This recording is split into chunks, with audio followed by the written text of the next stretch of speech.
This is Aditi Sharma and welcome back to Chanakyam coaching Gurukul. आज का ये सेशन आप सभी के लिए बहुत ज़्यादा इंपॉर्टेंट होने वाला है, स्पेशली जो बच्चे अभी टीजीटी का एग्जामिनेशन देने वाले हैं।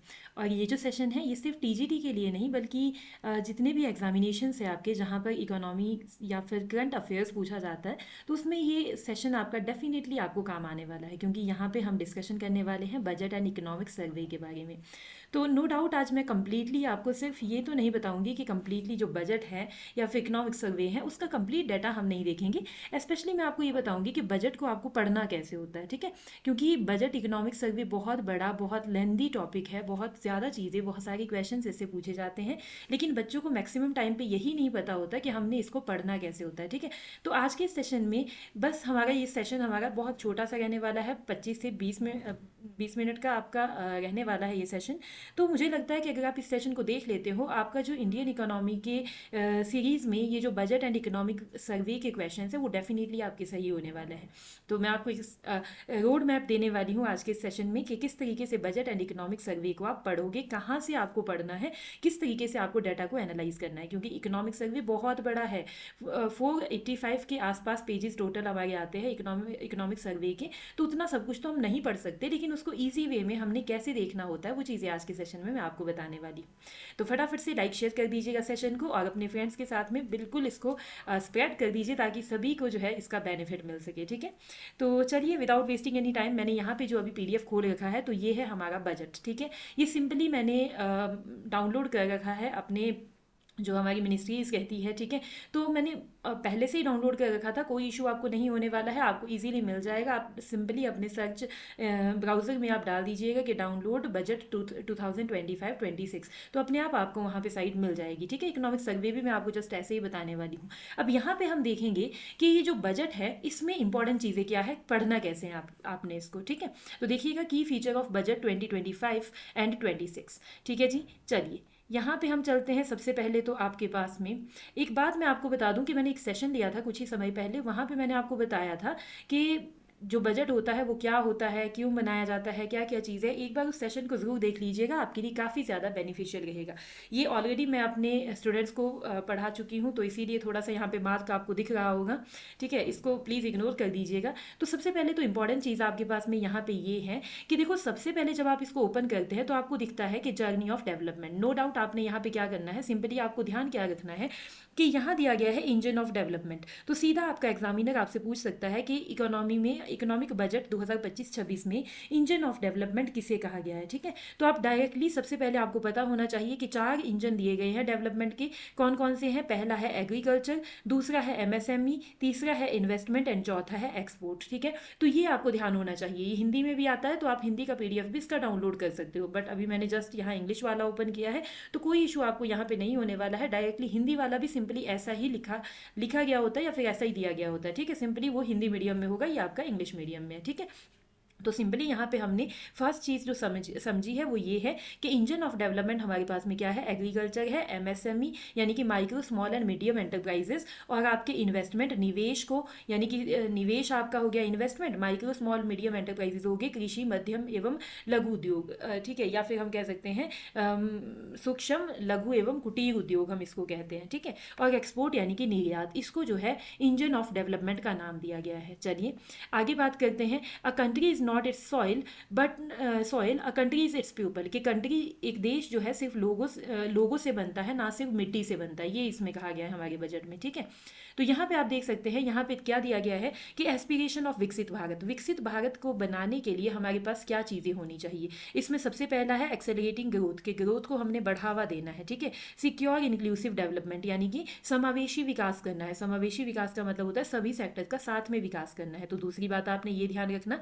उसके बाद है enhance spending power of India's rising middle class, यानी कि जो मिडिल क्लास लोग हैं उनकी स्पेंडिंग पावर यानी कि खर्च करने की जो क्षमता है उसको बढ़ाना है, या फिर हम कह सकते हैं सिंपली कि लोगों की इनकम को बढ़ाना है, मिडिल क्लास पीपल की इनकम को बढ़ाना है, ठीक है। उसके बाद में है invigorate private sector investment. Private sector investment पे इस बारी की जो बजट है और इकोनॉमिक सर्वे है, दोनों में ही बड़ा ही फोकस किया गया है, ठीक है। तो प्राइवेट सेक्टर इन्वेस्टमेंट आपने ध्यान रखना है, ठीक है।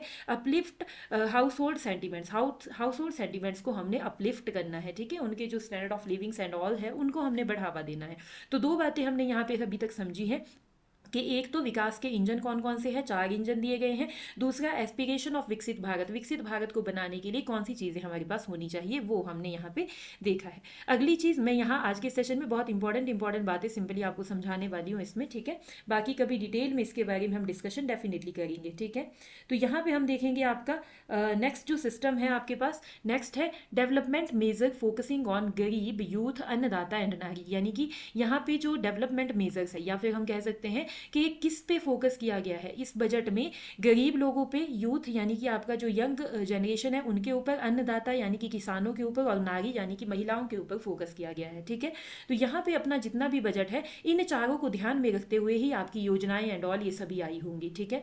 तो यहाँ पे हम बाकी आगे बात करते हैं। सबसे पहले जो ये यहाँ पे आप देख पा रहे होंगे, ठीक है, हमने सबसे पहले बात की एग्रीकल्चर वाली स्कीम की, ठीक है। तो एग्रीकल्चर सेक्टर यानी कि गरीब जो तबका है उसमें हमने किस तरीके से विकास करना है, तो सबसे पहले यहाँ पे आप देख लीजिए डायरेक्टली, आप इसको देख सकते हो। वैसे मैंने ऑलरेडी यहाँ पे ये अंडरलाइन कर रखी है इंपॉर्टेंट चीज़ें, क्योंकि I have already taught this to my students. So यहाँ पे आप देख सकते हैं डायरेक्टली, मैं आपको बता दूं कि सबसे पहले इंपॉर्टेंट चीज़ यहाँ पे क्या है कि एक बहुत इंपॉर्टेंट योजना आई है, कौन सी, प्रधानमंत्री धन धान्य कृषि योजना, डेवलपिंग एग्री डिस्ट्रिक्ट प्रोग्राम। यानी कि हम कह सकते हैं कि प्रधानमंत्री धन धान्य कृषि योजना लाई गई है और ये 100 डिस्ट्रिक्ट को कवर करने वाली है। 101.7 करोड़ फार्मर्स को इससे फ़ायदा होने वाला है। पहली बात तो ये ध्यान रखिएगा। दूसरी बात है एनहांस क्रेडिट थ्रू केसीसी, यानी कि केसीसी की जो लिमिट है वो यहाँ पे एनहांस करने की बात की गई है। कितनी पहले जो लिमिट होती थी वो 3 लाख के आसपास थी, ठीक है, लेकिन अब जो है ये बढ़ा के 5 लाख कर दी गई है। इससे 7.7 करोड़ फार्मर्स को बेनिफिट होने वाला है, ठीक है। Mission for cotton productivity, cotton productivity को बढ़ाने के लिए यहाँ पे बात की गई है, ठीक है। उसके बाद आपका आता है national mission on high yielding seed, यानी कि उच्च जो उर्वरता वाले बीज है, अच्छी किस्म वाले बीज है, उनको बढ़ावा देने की यहाँ पे बात की गई है। दूसरा है मखाना बोर्ड, बहुत इंपॉर्टेंट पॉइंट है ये, आपका पूछा जा सकता है एग्जामिनेशन में कि मखाना बोर्ड की स्थापना कहाँ पे की जाएगी, ठीक है। तो ये बिहार में स्थापित करने की बात की गई है, ठीक है। चलिए, तो ये 5 बातें हमने यहाँ पे ध्यान रखी है, देखी है कि भाई आपका जो एग्रीकल्चर सेक्टर है किस तरीके से उसको विकास करने के लिए क्या क्या किया जाएगा। तो आई होप आप सभी को ये चीज़ें समझ में आ गई होगी कि मखाना बोर्ड कहाँ बनाया जाएगा, कॉटन प्रोडक्टिविटी आपकी बढ़ेगी, धन धान्य कृषि योजना आएगी, और केसीसी की लिमिट को अपलिफ्ट कर दिया गया है, ठीक है, और आपका हाई यील्डिंग सीड्स की बात की गई है। आगे हम बात करते हैं, बहुत ही इंपॉर्टेंट चीज़ें मैं यहाँ आपको स्पेशली बताने वाली हूँ। चलिए आगे हम देखेंगे एमएसएमई, यानी कि micro small and medium enterprises. तो दूसरा जो इंजन हमने विकास का बताया था वो था सूक्ष्म लघु एवं कुटीर उद्योग। तो यहाँ पे हम कह सकते हैं, ठीक है, उसके इसमें हम कह सकते हैं कि जो सूक्ष्म लघु एवं कुटीर उद्योग है उसमें गरीब, यूथ, अन्नदाता और नारी के ऊपर ध्यान दिया गया है, ठीक है। तो सिंपली सबसे पहले अब हम, ये तो आपको डायरेक्टली मालूम चल गया है कि ये चीज़ें हैं। अब हम देखेंगे आपका एमएसएमई, ठीक है। एमएसएमई के लिए क्या काम यहाँ पे किया जाने वाला है, देखो भाई यहाँ पे क्या सिस्टम है कि आपका customised credit card with a 5 lakh limit for micro enterprises registered under Udyam portal, के वो एंटरप्राइजेस, ठीक है, जो उद्यम पोर्टल के अंदर रजिस्टर है, ठीक है, उनको 5 लाख रुपए तक के, या फिर हम कह सकते हैं ठीक है, यहाँ पे 5 लाख रुपए तक के क्या दिए जाएंगे, क्रेडिट कार्ड प्रदान किए जाएंगे, ठीक है ना। मतलब हम कह सकते हैं कस्टमाइज्ड क्रेडिट कार्ड दिए जाएंगे जिसकी लिमिट 5 लाख रुपए तक की होगी, लेकिन दिए किसको जाएंगे, जो उद्यम पोर्टल पर जो जो हमारे सूक्ष्म वाले जो उद्यमी है वो रजिस्टर होंगे उनको दिए जाएंगे, ठीक है। और पहली साल में 10 लाख ऐसे कार्ड देने की बात की गई थी, ठीक है। ये बात आपने बहुत अच्छे से ध्यान रखनी है कि कितने कार्ड और कितनी उसकी लिमिट होगी, किसको दिए जाएंगे, ठीक है। अगला हम कह सकते हैं for 5 lakh first time entrepreneurs including women, scheduled caste and scheduled tribe, a new scheme to be launch to provide them loan up to 2 crore during the next 5 year. यानी कि जो आपके पास फर्स्ट टाइम एंटरप्रेन्योरशिप में आ गए हैं उनके लिए भी 2 करोड़ तक की हम कह सकते हैं कि लोन देने की बात की गई है नेक्स्ट 5 ईयर में, ठीक है। 5 लाख फर्स्ट टाइम एंटरप्रेन्योर, ऐसे 5 लाख फर्स्ट टाइम एंटरप्रेन्योर जिसमें कि महिलाएं आती है, आपके एससी और एसटी कैटेगरी के लोग आते हैं, ठीक है। तो अगर वो फर्स्ट टाइम एंटरप्रेन्योरशिप में आ गए हैं उनको भी फाइनेंशियल हेल्प करने की यहाँ पे बात की गई है। चलिए अब आगे हम देखते हैं इंपॉर्टेंट, बहुत बहुत बहुत ज़्यादा इंपॉर्टेंट सेगमेंट आपका है कि हमारा जो micro small and medium enterprises है। अब देखो 3 तरीके की हम बात करते हैं, 3 एंटरप्राइजेस, ठीक है, मतलब सूक्ष्म लघु एवं कुटीर उद्योग। ये होते क्या क्या है, ठीक है, ये हमने देखना देखना है। अब देखो भाई, जो सूक्ष्म उद्योग होते हैं, पहले उनके लिए मतलब क्राइटेरिया होता है उनका कि भाई इन्वेस्टमेंट कितनी होनी चाहिए और टर्नओवर कितना होना चाहिए। मान लो अब उद्योग तो आपके बहुत सारे होते हैं ना, अब कईयों का जो इन्वेस्टमेंट होता है वो सालाना कम होता है, कईयों का ज़्यादा होता है। तो यहाँ पे बताया गया है कि जो माइक्रो उद्योग है, ठीक है, वो वही होंगे। पहले क्या थी लिमिट, मतलब पहले वाली लिमिट ये है और बाद वाली लिमिट आपकी ये वाली दी गई है, रिवाइज्ड वाली, ठीक है। तो इसका मतलब अब समझना है आपने, पहले क्या थी, 1 करोड़ इन्वेस्टमेंट होना चाहिए था माइक्रो उद्योग के लिए, लेकिन अब वो इन्वेस्टमेंट बढ़ा के 2.5 करोड़ कर दिया गया है, ठीक है। और जो टर्नओवर है वो पहले 5 करोड़ था और अब वो बढ़ा के 10 करोड़ कर दिया गया है, ठीक है, माइक्रो के लिए, ठीक है। तो इसका मतलब ऐसे उद्योग जिनका सालाना जो इन्वेस्टमेंट है वो 2.5 करोड़ और टर्नओवर जो है 10 करोड़ होगा, वही आपके माइक्रो उद्योग कहलाएंगे। वैसे स्मॉल उद्योग जिनका जो इन्वेस्टमेंट है वो 25 करोड़ और टर्नओवर है 100 यानी कि 100 करोड़ होगा, वो आपके पास में क्या कहलाएंगे, स्मॉल एंटरप्राइजेस कहलाएंगे। और मीडियम एंटरप्राइजेस में कौन आते हैं, जिसका जो आपका इन्वेस्टमेंट होगा वो 125 करोड़ होगा और आपका टर्नओवर 500 करोड़ रुपए होगा। इसमें आपने नए वाली लिमिट मैंने यहाँ अंडरलाइन करी है, जो ये बॉक्स बनाए हैं, पुराने वाली लिमिट भी आप ये वाली देख सकते हो जो ऑलरेडी यहाँ पे दी गई है, ठीक है। तो आपने इस बात को ध्यान रखना है कि कितने से कितना बदला गया है लिमिट को, ठीक है जी। तो ये आपने इंपॉर्टेंट पॉइंट है, ध्यान रखिएगा इसमें, ठीक है। आगे हम बात करते हैं, बहुत ही ज़्यादा इंपॉर्टेंट पॉइंट्स के ऊपर मैं आपको ले जा रही हूँ यहाँ पे, ठीक है। बाकी की चीज़ें मैं आपको यहाँ पे नहीं दिखाऊंगी, आप इसको चाहो तो अपने आप से पूरा PDF पढ़ लीजिएगा, देख लीजिएगा ध्यान से, ठीक है। लेकिन मोस्ट ऑफ द टाइम जो आपके एग्जामिनेशन में क्वेश्चंस आते हैं उनके ऊपर मैं आपको यहाँ पे लेकर जा रही हूँ, ठीक है। तो यहाँ पे हम बात कर सकते हैं आगे, रुपी कम्स फ्रॉम, बहुत इंपॉर्टेंट पॉइंट है, यहाँ से आपके पास में क्वेश्चंस डेफिनेटली बन सकते हैं। यूजीसी नेट के एग्जामिनेशन में भी यहाँ से 10 से 12 क्वेश्चन आपके अभी जून वाले अटैम्प्ट में पूछे गए थे। तो देखिएगा, आप सभी को मालूम होगा कि इकोनॉमी में जो गवर्नमेंट होती है, गवर्नमेंट की रेवेन्यू होते हैं, रेवेन्यू का मतलब है कि गवर्नमेंट को पैसा आता है, कहाँ कहाँ से आता है, ठीक है, और गवर्नमेंट खर्चे करती है, कहाँ कहाँ पे करती है, ठीक है। तो सबसे पहले हम बोल रहे हैं कि रुपी कम्स फ्रॉम, कि गवर्नमेंट को इनकम कहाँ से आती है। तो ये जो साइकिल यहाँ पे बना है, आप इसको ध्यान से देखिएगा, गवर्नमेंट को सबसे ज़्यादा इनकम कहाँ से आती है, बोरोविंग एंड अदर लाइबिलिटीज से, यानी कि बोरो करना मतलब कि उधार लेना। गवर्नमेंट, अब देखिए आप खुद सोच सकते हैं कि गवर्नमेंट की इनकम का सबसे बड़ा मेजर रिसोर्स क्या है, वो है आपके पास में बोरोविंग, ठीक है। और उसके बाद में आपका क्या है, इनकम टैक्स, ठीक है जी। उसके बाद आता है पैसा इनकम टैक्स से 22%, और ये परसेंटेज भी आपको ध्यान रखनी होगी, 24% है, 22% है। उसके बाद में आपके पास में क्या है, उसके बाद आता है आपका GST से कितना, 18%, ठीक है। देन आपके पास में कॉर्पोरेशन टैक्स से आता है 17%। बाकी भी आप इसी तरीके से इनको पढ़ सकते हो। तो इसमें क्रोनोलॉजिकल ऑर्डर आपसे पूछा जा सकता है कि असेंडिंग या डिसेंडिंग दोनों ऑर्डर्स में आपका एग्जामिनर आपसे क्वेश्चन पूछ सकता है, ठीक है। चलिए आगे हम बात करते हैं अपना नेक्स्ट सेगमेंट की। नेक्स्ट है आपका रुपी गोज टू, कि रुपया जाता कहाँ है, यानी कि गवर्नमेंट का जो एक्सपेंडिचर होता है वो कहाँ होता है, ठीक है। तो एक्सपेंडिचर कहाँ कहाँ पर होता है वो हमको यहाँ पे देखना है, ठीक है। तो देखिएगा, सबसे ज़्यादा जो एक्सपेंडिचर होता है वो कहाँ होता है, आपका इंटरेस्ट पेमेंट्स। आई थिंक मैं सही देख पा रही हूँ, नहीं नहीं नहीं, ये देखिएगा यहाँ नीचे आपका 22% है, यानी कि state share of tax and duties. अब अगर आपने थोड़ा बहुत फाइनेंस कमीशन को पढ़ा है, तो फाइनेंस कमीशन में आपने क्या पढ़ा होगा कि जो सेंट्रल गवर्नमेंट होती है उनको स्टेट को क्या देने पड़ते हैं, टैक्सेस के शेयर देने पड़ते हैं, ठीक है। तो इसका मतलब क्या है कि सेंटर का state share of taxes and duties कितनी है, 22% है, ठीक है। 22% यानी कि 22% है, ठीक है। और उसके बाद में हम कह सकते हैं गवर्नमेंट का सेकेंड नंबर पे खर्चा सबसे ज़्यादा कहाँ होता है, इंटरेस्ट पेमेंट पे होता है, 20%। तो बाकी भी आप ऐसे ही इस सीरीज को देख सकते हो कि कहाँ कहाँ पे सबसे ज़्यादा एक्सपेंडिचर गवर्नमेंट का होता है, यानी कि रुपीज़ गो टू वेयर, कहाँ गवर्नमेंट का पैसा जा रहा है, ठीक है। चलिए अगला हम सिस्टम देख लेते हैं। ये बहुत इंपॉर्टेंट चीज़ है, आपने रिसिप्ट देखना है, revenue receipt and capital receipt. Revenue receipt आपकी बजटरी एस्टीमेट 2025-26 के अकॉर्डिंग रेवेन्यू रिसिप्ट 34.2% है, और आपके पास में यहाँ पे कैपिटल रिसिप्ट कितनी है, 16.4% है, ठीक है। बाकी भी आप इसको देख सकते हैं 2024-25 का भी, और आपके revise estimate and actual estimate भी आप देख सकते हो। और यहाँ पे हम देख सकते हैं इफेक्टिव कैपिटल एक्सपेंडिचर कितना है, 15.5% है, आगे बजटरी एस्टीमेट के अकॉर्डिंग, ठीक है। और आपके जो रेवेन्यू एक्सपेंडिचर है वो कितना है आपका, 39.4% है, ठीक है जी।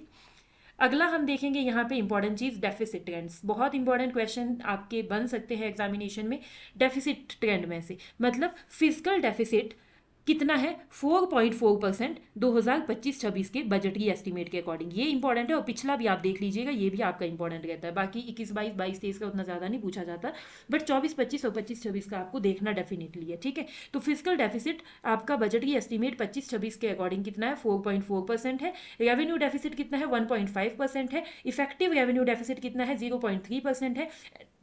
एंड आपका प्राइमरी डेफिसिट कितना है, 0.8% है। अगर आपको physical deficit, revenue deficit, effective revenue deficit और प्राइमरी डेफिसिट का मीनिंग नहीं मालूम है तो आप जल्दी से जाइएगा, हमने एक वीडियो ऑलरेडी इस पर बना रखी है, बजट क्या होता है, बजट के जितने भी एस्टिमेट्स होते हैं, क्या क्या चीज़ें हैं, तो उसके ऊपर ऑलरेडी हमने लेक्चर अपलोड कर रखा है। आप इसी प्ले लिस्ट में आपको मिल जाएगा, प्लीज़ देख लीजिएगा, ठीक है। आपको हर एक चीज़ समझ में आ जाएगी कि क्या क्या चीज़ें ये होती हैं, ठीक है। आगे बात करते हैं, आपके पास में इंपॉर्टेंट पॉइंट है, बहुत इंपॉर्टेंट पॉइंट है, एक्सपेंडिचर ऑफ मेजर आइटम्स, ठीक है, कि गवर्नमेंट जो है सबसे ज़्यादा खर्चा कहाँ पे करती है। अब देखिएगा, गवर्नमेंट सबसे ज़्यादा खर्चा एट प्रेजेंट कर रही है डिफेंस के ऊपर, यानी कि रक्षा व्यय के ऊपर। तो डिफेंस में आपका सबसे ज़्यादा खर्चा होता है कितना, 4,91,732 करोड़ रुपए, इन करोड़ रुपीज़ है ये, ठीक है। और उसके बाद में है ग्रामीण विकास, रूरल डेवलपमेंट के ऊपर 2,66,817 करोड़ रुपए, ठीक है। उसके बाद है होम अफेयर्स के ऊपर 2,33,211 रुपए। एंड देन आपके पास, हम इसी तरीके से आप इसको पूरी लिस्ट देख लीजिएगा नीचे, एजुकेशन इंपॉर्टेंट है कि एजुकेशन पे कितना खर्चा किया जा रहा है, 1,28,650 करोड़ रुपए। एंड बाकी भी आप इसी तरीके से इसको देख सकते हैं, ठीक है। यहाँ आप देख सकते हो कि इन करोड़ रुपीज़ आपका ये एक्सपेंडिचर दिया गया है। तो अगर हम बजट की बात करें तो बजट में फिलहाल आपके पास में इतनी ही चीज़ें हैं जो आपको पढ़नी है। Now I will explain to each and every one of you कि इकोनॉमिक सर्वे हमको कैसे देखना होता है, ठीक है। इकोनॉमिक सर्वे, अब भाई बजट तो आपका बड़ा ही लिमिटेड आपके पास में यहाँ पे होता है, लेकिन इकोनॉमिक सर्वे आपका काफ़ी ज़्यादा ब्रॉड होता है, ठीक है। तो उसको पढ़ना बच्चों के लिए अपने आप में ही एक मुश्किल टास्क होता है। अब आपने कुछ नहीं करना, अगर आप इकोनॉमिक सर्वे का PDF डाउनलोड करते हो तो इट मीन्स उसमें आपको काफ़ी टाइम लगेगा, ठीक है। नो डाउट 485 पेजेस कोई नहीं पढ़ सकता, वो भी मतलब उसके डाटा एंड ऑल काफ़ी ज़्यादा डिफिकल्ट हो जाता है।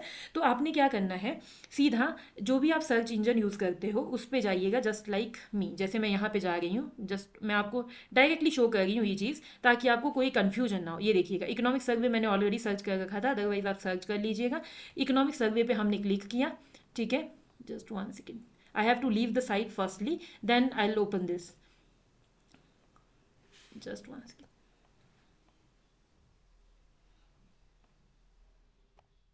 Here I have to open the new tab. यहाँ आप देख सकते हैं इकोनॉमिक सर्वे पे आप जाएंगे, ठीक है।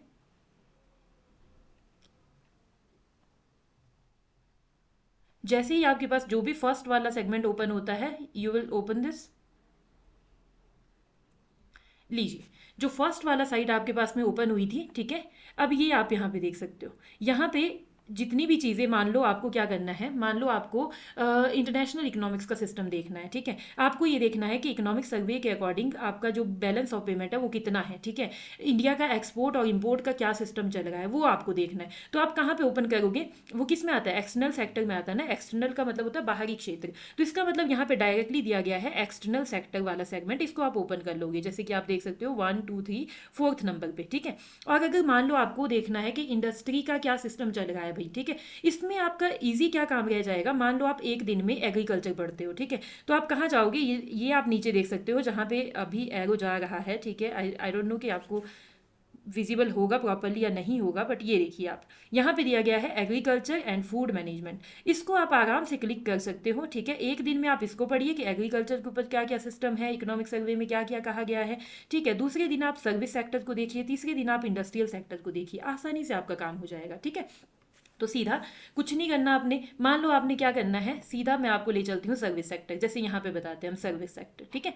अब आप इस पर क्लिक कीजिए, देखिए सर्विस सेक्टर पे आपने क्लिक कर दिया तो सीधा आपको सर्विस सेक्टर वाला पेज जो है ओपन हो जाएगा। और ये सर्विस सेक्टर के टोटल पेजेस कितने हैं, 26 पेजेस है, ठीक है। अगर हम इन सबको पूरा PDF डाउनलोड करते हैं तो वो आपका 485 पेजेस के आसपास का PDF है। उस तरीके से पढ़ना बहुत डिफिकल्ट हो जाएगा, इसलिए आप इसमें डायरेक्टली देख सकते हो जो भी डाटा आप लेना चाहते हो। ये देखो, service value added as % of GDP in 2023 and decadal changes. तो ये चेंजेस आप देख सकते हो कि किस तरीके से सर्विस सेक्टर की जो चेंजेस है वो आ रही है, ठीक है। Global service service and mechanism, merchandised exports, ये सारी चीज़ें आप यहाँ पे देख सकते हैं, बहुत अच्छे से देख सकते हो। जो भी चीज़ें आपको देखनी है, चाहे आप इसमें एग्रीकल्चर वाला सेगमेंट देखना चाहते हैं, चाहे आप सर्विस सेक्टर देखना चाहते हैं, कोई भी सेक्टर आप देखना चाहते हैं, आपके लिए बहुत ज़्यादा ईजी हो जाएगा कि डायरेक्टली आप इकोनॉमिक सर्वे पे जाइए और वहीं से चीज़ों को आप देखिएगा, तो बहुत ज़्यादा बेनिफिशियल आपके लिए हो जाएगा। जैसे यहाँ पे आप देख सकते हो employment, skill development, labour in the AI era, ठीक है, AI यानी कि आर्टिफिशियल इंटेलिजेंस के एरा में लेबर का क्या रोल है, ठीक है।